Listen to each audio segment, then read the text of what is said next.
Hello दोस्तों, आज का टॉपिक है हमारा गांधी जी की 11 सूत्री मांगे। इसकी शुरुआत होती है 1929 के लाहौर अधिवेशन के साथ। ये जवाहरलाल नेहरू की अध्यक्षता में अधिवेशन चल रहा था लाहौर के अंदर, और वहाँ बहुत सारे लोग थे, जिनमें से पंडित जवाहरलाल नेहरू ने 3 चीज़ें करने का ऐलान किया था। फर्स्ट था, उन्होंने पूर्ण स्वराज की मांग की थी।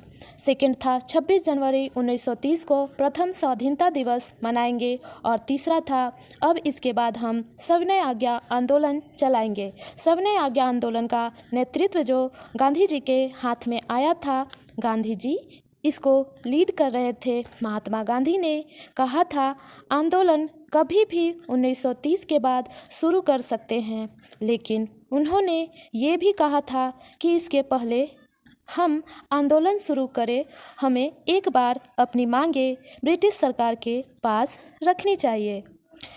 क्या पता हमें आंदोलन करने की ज़रूरत ही ना पड़े। उन्होंने अपनी मांगे जो है यूथ इंडिया पत्रिका में छापी, जिसमें उन्होंने डायरेक्ट संबोधन जो है लॉर्ड इरविन को किया। लॉर्ड इरविन उस समय भारत के वायसराय थे।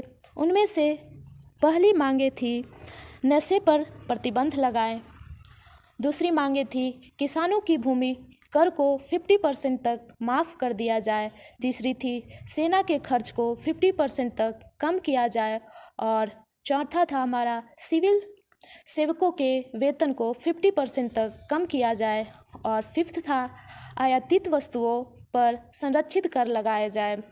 6 था नमक कर को समाप्त किया जाए। 7 था भारतीय समुद्र तट भारतीय जहाज़ों के लिए संरक्षित हो। 8 था भारतीयों को आत्मरक्षा के लिए बंदूक रखने की अनुमति दी जाए। 9 था हमारा गुप्तचर विभाग पर सार्वजनिक नियंत्रण हो। 10 था रुपए का विनिमय अनुपात कम किया जाए। 11 था राजनीतिक कैदियों को रिहा किया जाए।